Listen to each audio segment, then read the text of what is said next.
আজকে সিলেট টাইটান্স একটি নাটকীয় ম্যাচে রংপুর রাইডার্সকে হারিয়েছে।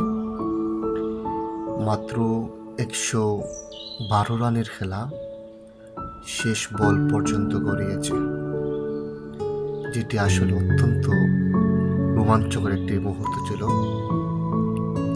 শেষ মুহূর্তে ক্রিস ওয়াকস যে সুন্দর একটি অনিন্দ সুন্দর একটি ব্যাটিং স্টাইলের মাধ্যমে ছক্কা হাঁকিয়েছেন,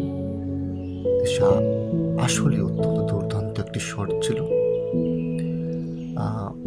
অনেক জল্পনা কল্পনার অবসান মারিয়ে অবশেষে সিলেট টাইটান্স ফাইনালের স্বপ্ন পূরণ করলো, এক ধাপ এগিয়ে গেল ফাইনালের পথে।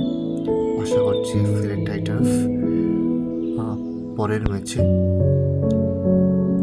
জয়লাভ করে তারা ফাইনাল নিশ্চিত করবে এবং ফাইনালেও জয় নিশ্চিত করে প্রথমবারের মতো সিলেটকে একটি ট্রফি উপহার দেবে।